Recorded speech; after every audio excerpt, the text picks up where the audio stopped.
नाजरीन, आज की सक्सेस स्टोरी में हमारे मेहमान हैं अब्दुल गफूर चौधरी साहब। आप फौज में बतौर सिपाही भर्ती होते हैं और जब रिटायर होते हैं तो आप एज डिप्टी कमिश्नर रिटायर होते हैं। I was the first in my family to go to school. किताबों का बस्ता उठा के 6 किलोमीटर पैदल सुबह जाता था, शाम को 6 किलोमीटर पैदल आता था। बट सब सच बताऊं तो वो कहते हैं ना, मेरी पूरी सर्विस में जो बिस्तरा मेरे कंधे पे रहा। पाकिस्तान, आप देख रहे हैं रिपोर्ट पाकिस्तान और मेरा नाम मोहम्मद अशरफ भट्टी है। नाजरीन, आज की सक्सेस स्टोरी में हमारे मेहमान हैं अब्दुल गफूर चौधरी साहब। दुनिया में ऐसे बेशुमार लोग मौजूद हैं जो सिफर से अपना सफ़र स्टार्ट करते हैं, 100 पॉइंट भी क्रॉस कर जाते हैं। नाजरीन, अब्दुल गफूर चौधरी साहब की ज़िंदगी भी ऐसी ही है। आप फ़ौज में बतौर सिपाही भर्ती होते हैं और जब रिटायर होते हैं तो आप एज डिप्टी कमिश्नर रिटायर होते हैं। नाजरीन, उनकी इस कामयाब ज़िंदगी के बारे में उनसे पूछते हैं, उनसे बातचीत करते हैं। आइए आपकी उनसे मुलाकात करवाते हैं। थैंक यू भट्ट साहब, बहुत मेहरबानी, शुक्रिया। जहाँ तक मेरे तारुफ का ताल्लुक़ है, मैं कोटा राइयाँ वाला मशमूला खंगरा वाला डाकखाना खुड़ियाँ खास तहसील व ज़िला कसूर का रहने वाला हूँ। अराई फैमिली से ताल्लुक़ है मेरा। मेरे वालिदैन 1947 में एक गांव जो तहसील कसूर में था, जोत सिंह वाला, वहाँ से हिजरत करके इस जगह पे आए थे खंगरा वाला में, और फिर बाद में ज़मीन वगैरह जो हमारी थी यहाँ अलाट हो गई। मेरी जो इब्तदाई एजुकेशन है, प्राइमरी एजुकेशन, वो गवर्नमेंट प्राइमरी स्कूल खंगरा वाला में ही थी।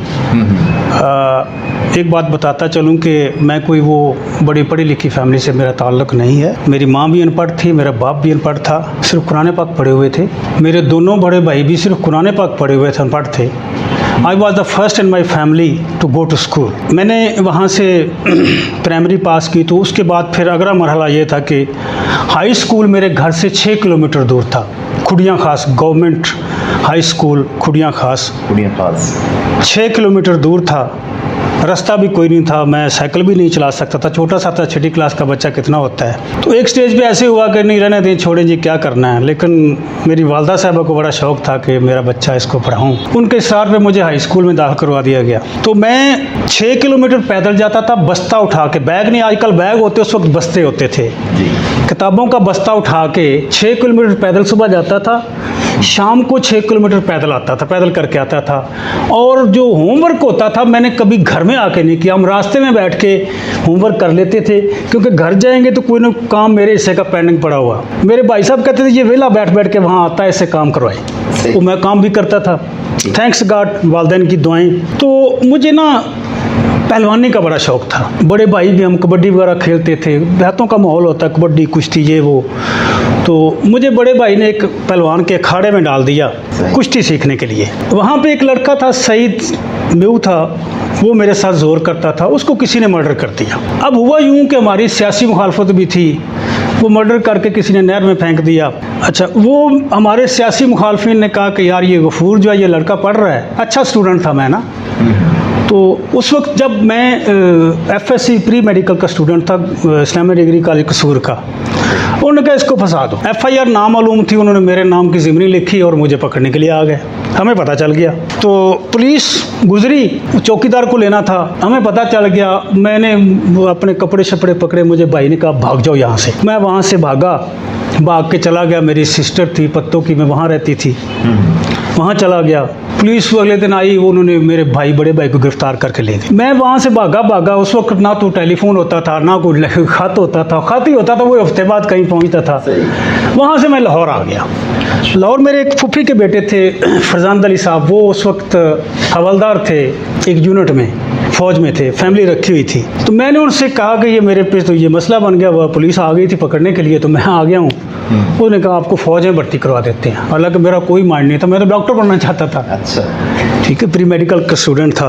उन्होंने कहा देखें, अगर आपको पकड़ के ले जाएंगे तो it will be trouble for you for life, 302 का केस है। उनके कहने पे उन्होंने मुझे ना फौज में भर्ती करवा दिया, सिपाही भर्ती करवा दिया। ये किस सन की बात है सर? 1980 की बात है। 1980 की बात है। सिपाही भर्ती हो गया, वहाँ गए, ट्रेनिंग की। बद खुशकिस्मती ये कि ट्रेनिंग हमारी लाहौर में हुई, आर्य बाज़ार के पास मेरी यूनिट थी, वहाँ ही ट्रेनिंग की हमने। तो हम टोटल 67 लोग थे हमारे स्क्वाड में। तो उसमें हम सिर्फ 2 लोग मैट्रिक थे, बाकी सारे कोई अनपढ़ था, कोई 5 जमात को 7 जमात पास, इस तरह था। और मेरे साथ जो दूसरा अरशद था वो आर्ट्स का था मैट्रिक, मैं साइंस वाला था, ठीक है। तो उस वक्त हालात ये होते थे, जो मैट्रिक साइंस करता था वो बड़ा कहता था मैं तो बड़ा पता नहीं क्या चीज़ हूँ। भर्ती हो गया, अब भर्ती हो गया, ट्रेनिंग की यूनिट मेरी यहाँ से कोहाड़ चली गई। अब मैंने भाई से पूछा भी मेरे फ्यूचर क्या, उसने कहा फ्यूचर क्या, आपका वो मैक्सिमम सुबेदार मेजर बनेंगे, रिटायर हो जाएंगे। मैंने कहा ये जो अफसर बनते हैं, उन्होंने कहा नहीं ये तो एक लैदा मखलूक है ये लैदा है, ये तो आपको इम्तहान देना पड़ेगा ISSB का, पहले FA करना पड़ेगा, फिर ये वो। मैंने कहा खैर है, मैंने FA कर लिया। मैंने FA का इम्तहान दिया। आर्मी का एक बोर्ड है, armed forces board for higher education, वो आर्मी नेवी एयरफोर्स तीनों का मिला के एक बोर्ड होता है। तो I stood first in the board, मैंने गोल्ड मेडल ले लिया, बोर्ड टॉप कर लिया। अब मैंने अप्लाई कर दिया कमीशन के लिए, फ़ौज में कमीशन के लिए उस वक्त। तो मैं मेडिकली मुझे अनफिट कर दिया डॉक्टर साहब ने। उन्होंने कहा जी जो आप तो आपकी आई साइड वीक है, आप तो जो जी वो PMA के लिए नहीं जा सकते। मैंने कहा ठीक है कोई बात नहीं।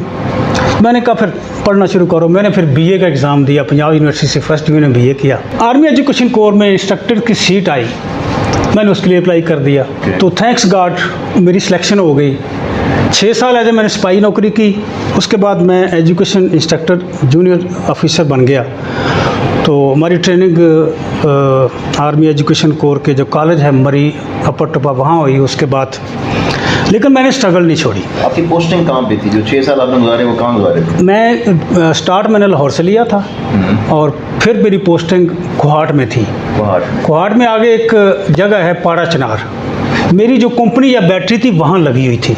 अच्छा। वो बिल्कुल एंड पे, तो उस वक्त रशिया अफगानिस्तान में आया हुआ था। तो वो जंग लगी हुई थी, हमारी डिप्लॉयड थी, मेरी कंपनी जो थी, मेरी बैटरी वहाँ डिप्लॉयड थी। बल्कि मैं कुछ अर्सा OP पे भी रहा। वो एक पहाड़ के ऊपर हम रहते थे कोई 2 महीने के लिए। तो ऑब्जर्वेशन पोस्ट होती है, वो दुश्मन की हरकत व सकनात नोट करते हैं कि क्या हो रहा है, हम पीछे रिपोर्ट देते थे। But ever it was. अब मैंने कभी पेरेंट्स के साथ दुआएं थी। मैंने सबसे पहले MA इस्लामियात किया, फर्स्ट ईयर में कर लिया। फिर MA पॉलिटिकल साइंस किया, वो भी कर लिया। फिर MA इंग्लिश किया, फिर B.Ed किया, लॉ किया। फिर मुझे ऐसे ख्याल आया कि यार अब सिविल में निकलते हैं। अभी ये जहाँ तक आपने लॉ तक किया तब तक फौज में थे? फौज में थे। ये सारी क्वालिफिकेशन मेरी फौज में हुई। तो फौज में ओहदा कौन सा था आखिरी जब आपने? मैं वहाँ एजुकेशन JCO था, जूनियर कमीशन ऑफिसर था। एजुकेशन कोर का जूनियर कमीशन ऑफिसर था। उसके बाद मैंने एग्ज़ाम दिया, फर्स्ट टाइम एग्ज़ाम दिया PCS का।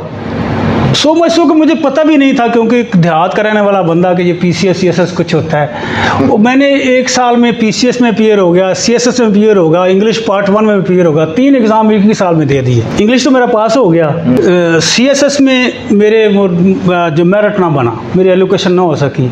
PCS में भी मेरी एलोकेशन ना हो सकी। अगले साल फिर मैंने इम्तहान दिया दोबारा PCS का, और थैंक्स गॉड के I stood first in the whole Punjab. Return में मेरा फर्स्ट पोजीशन थी। और फिर मेरिट जब बना, इंटरव्यू के नंबर मेरे 108 से 200 में से कम हुए, तो मेरी पोजीशन 5th थी मैं अपने बैच में। मज़े की बात यह है कि मेरे जो हम टोटल 10 सीटें थी पंजाब में, पूरे पंजाब की 10 सीट्स थी।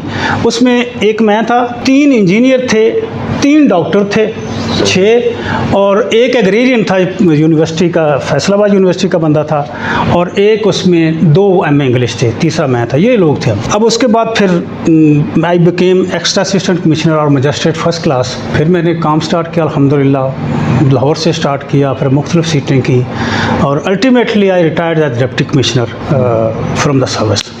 तो ये जो फौज से इधर आना इस साइड पे, ये क्या आपकी अपनी मेहनत थी या कोई ऐसा सिस्टम इदारों में बना होता है कि आप तबादला करा के यहाँ पे आ जाते हैं? नहीं, ऐसा नहीं होता। वो जो कुछ लोग 10% कोटा है CSS में, PCS में उनका कोई कोटा नहीं फौज वालों का। तो वो जो 10% CSS का कोटा, वो एलोकेशन होती है, वो chief of the army staff की मर्जी, जिसको मर्जी एलोकेट करते किसी अफसर को। मैं तो थ्रू कंपटीशन आया हूँ। मैंने तो कंपटीशन का एग्ज़ाम दिया, मुकाबले का इम्तहान दिया अल्हम्दुलिल्लाह, with the mercy of almighty Allah and the prayers of my parents वो हमेशा मेरे साथ रही है। तो मैं ये समझता हूँ कि अल्लाह पाक ने मुझे जो फर्श से अर्श पे लेके गया, एक बंदा सिपाही है, वो as a deputy commissioner retire हो तो उसमें उसके पेरेंट्स की दुआओं के बगैर कुछ भी नहीं हो सकता। मेरी मेहनत, बाद में मैंने मेहनत की नो डाउट, क्योंकि मैं एक मकूला अरबी का सुन रखा था, पढ़ रखा था कि मन जद्दा वजदा, जिसने मेहनत की उसने पा लिया। इसी पे अमल करता रहा, लेकिन इसके साथ साथ मेरे पेरेंट्स की दुआएं, मेरी फैमिली की दुआएं मेरे साथ थी और अल्हम्दुलिल्लाह मैंने जो चाहा मुझे अल्लाह पाक ने वो दे दिया। सर, ये जो अभी आपने फ़ौज से जब इधर आ गए तो ये जॉब जो जहाँ पे आपने जॉब करके आए हैं, डिप्टी कमिश्नर, बड़ा उसके ऊपर एक वो रोब भी होता है और एक लोगों के जो बड़े अफसरान होते हैं या सियासतदान होते हैं वो मजबूर भी करते हैं। तो क्या आपकी लाइफ में कुछ ऐसे मराहल भी आए कि आपको मजबूरी का सामना करना पड़ा हो या सियासतदानों का सामना करना पड़ा हो? बट सब सच बताऊं तो वो कहते हैं ना, मेरी पूरी सर्विस में जो बिस्तरा मेरे कंधे पे रहा। जी, मैंने देखा इसमें आपने बताया है कि आपका सर्विस कभी इधर कभी उधर। हाँ, क्योंकि अल्हम्दुलिल्लाह क्योंकि मैं मेरिट पे यकीन रखता था, मेरिट पे ही अफसर बना था, ना मेरी सिफारिश थी ना कोई रिश्वत थी, और मैं यकीन भी मेरिट पे रखता था। तो मेरिट से हटके मैंने कभी काम नहीं किया। और हमारे सियासतदानों का नॉर्मली ये होता है कि मैंने जो काम कह दिया मेरा वोटर सपोर्टर आप करें, वो मेरिट पे है या नहीं है। मैं अल्हम्दुलिल्लाह मैंने रिफ्यूज़ कर देता था। फिर उसका ये होता, अगले दिन मेरे पास परवाना होता था, जनाब आपको रुझान भेज दिया गया है, आपको मरी भेज दिया गया। तो फिर अल्लाह का शुक्र है, उठाता था अपना बिस्तर, वहाँ चला जाता था। तो किस किस शहर में, पंजाब के किस किस शहर पाकिस्तान में आप रहे? मैंने स्टार्ट किया था लाहौर से as a magistrate first class, फिर मैं लाहौर कॉरपोरेशन में रहा as a magistrate first class और सेक्रेटरी। उसके बाद मेरी जो ट्रांसफ़र होगी एज एसी, उस वक्त DDR हो गया था, पसरूर सियालकोट की तहसील थी। उसके बाद मैं जुडिशरी में चला गया। वो हालात मुशर्रफ साहब के दौर में आए, बड़ा खज्जल खराबा हुआ, ब्यूरोक्रेसी को बड़ा उन्होंने परेशान वगैरह किया, तो मैं फिर जुडिशरी में चला गया। I remained there for 5 years as a special judicial magistrate. 5 साल जुडिशरी में रहा। उसमें पहली पोस्टिंग मेरी नौशहरा विरका में थी, मैं 2 साल वहाँ रहा। फिर मेरी अगली पोस्टिंग मरी में थी, 2 साल मरी में रहा। उसके बाद फिर गुजरांवाला में जुडिशल मजिस्ट्रेट 1 साल रहा। मीनवाइल मैं फिर 5 साल हो गए थे तो मैं अपने फिर दोबारा वापस अपने महकमे में आ गया। तो सबसे पहले मुझे AC सुहाबा लगा दिया गया। AC सुहाबा के बाद फिर मेरा वहाँ नाज़म साहब से फड्डा हो गया, जो डिस्ट्रिक्ट नाज़म थे, वहाँ काफ़ी लंबा चौड़ा फड्डा हुआ। फिर मैं वहाँ से भागा, तरला किया आपकी अपने सेक्रेटरीट में आके मेरी पोस्टिंग कर दे, वरना मेरी ICR ख़राब हो जाएगी, कैरियर अफसर हूँ। तो उन्होंने मेरी बात सुन ली। उनको पता था कि वो नाज़म साहब बड़े वहाँ जो है ना वो इस तरह के हैं। तो उसके बाद फिर मुझे मलकवाल में AC लगा दिया गया। मलकवाल तहसील है, उसकी मंडी बहाउद्दीन की तहसील है। AC मलकवाल लगा दिया गया। वहाँ मेरा फिर MPA से फड्डा हो गया। उन्होंने मुझे ट्रांसफ़र करवा के रुझान लगवा दिया, AC रुझान लगवा दिया। वो मेरे DCO ने, उस वक्त कमिश्नर साहब ने बड़ी स्ट्रगल कर, ये बंदा हमने नहीं जाने देना, जो मर्जी हो जाए। उनको पता था कि ये बंदा मेरिट पे काम करता है, मेहनत करता है, सुबह से लेकर शाम तक काम करता है। उन्होंने मेरा ट्रांसफ़र रुकवा के, मलकवाल तो ना हो सका, वो ना रुक सका, मुझे उन्होंने AC मंडी बहाउद्दीन लगवा लिया। फिर वहाँ ही मेरी प्रमोशन होगी, मैं ADC मंडी बहाउद्दीन रहा। वहाँ फिर मेरा फड्डा हो गया एक सियासतदान के साथ। मैं पौने 3 महीने रहा वहाँ पे ADC। यहाँ भी मैंने जब काम किया, मैं कुछ साल सवा रहा यहाँ। फिर एवरीथिंग रिवॉल्व्ड अराउंड मी। मेरे DCO मुझे इतना पसंद करते थे, कहते यार ऐसा अफसर तो हमें कभी नहीं मिला। फिर यहाँ से मेरी जब पता चला कि यार मेरा होम डिस्ट्रिक्ट था कसूर, उन्होंने कहा ये अपने ज़िले में कैसे बैठा हुआ है, निकालो इसको। मेरे साथ 6 अफसर और भी निकाले गए जो अपने ज़िलों में बैठे हुए। फिर मुझे उन्होंने भिजवा दिया उकाड़े मैंने 2 पोस्टिंग की, डिस्ट्रिक्ट अफसर कोऑर्डिनेशन उकाड़ा, और उसके बाद deputy director anti corruption, district head होता है एंटी करप्शन, वो पोस्टिंग की। फिर मेरा यहाँ लाहौर में थोड़ा था, हमने एक बनाया था डिपार्टमेंट स्टोर, मेरे बेटे ने बनाया था, उसकी ज़रूरत थी। मैं फिर लाहौर आ गया, तो deputy secretary Punjab cooperative board में रहा। उसके बाद फिर मेरी पोस्टिंग शेखुपुरा में होगी, डिस्ट्रिक्ट अफसर कोऑर्डिनेशन। यहाँ से मेरी प्रमोशन हुई, फिर फैसलाबाद चला गया, एडिशनल डिप्टी कमिश्नर फैसलाबाद, फिर एडिशनल कमिश्नर फैसलाबाद। फिर वहाँ से मैं चला गया टोबा टेक सिंह में एडिशनल डिप्टी कमिश्नर का भी। उसके बाद फिर मेरी आखिरी जो पोस्टिंग थी that was additional commissioner Sahiwal, that is equivalent to deputy commissioner. Sir, कभी ये ख्याल आया जहन में, इतनी मुश्किलों में सियासतदानों के सामने खड़ा होना पड़ा, यार फौज में रहता तो ठीक था, ये नो नेवर। क्यों भाई, देखें वो मेरा कैरियर था। वहाँ तो मेरे प्रमोशन के चांसेस ही कोई नहीं थे। और दूसरा ये है कि बड़े बड़े ख़ानदानों के जो फौजी अफसर हैं वो दे विश कि हम सिविल में चले जाएं। देखिए। तो ये कैसे हो सकता है कि मैं कहता कि वहाँ रहता। यहाँ देखें, जब बंदा कोई काम करता है, दूसरा कम से कम मेरा ज़मीर मुतमिन था, ठीक है, मेरा ज़मीर अब भी मुतमिन है कि मैंने कभी कोई गलत काम नहीं किया, ठीक है। जो काम करता मुझे समझ आता था ये मेरिट है, वो करता था। एक साइड पे बेशक बहुत बड़ा आदमी, दूसरी साइड पे बहुत गरीब आदमी, लेकिन जो मेरिट था वो करता था। वो मुझे उसमें, मैं तो उसको सजा भी नहीं समझता था। मैंने कहा अल्लाह की तरफ से कम कल को खुदा के सामने मैं जब खड़ा होऊंगा तो ये तो नहीं होगा मैंने किसी के साथ ज्यादती की, किसी के साथ, किसी के कहने पे।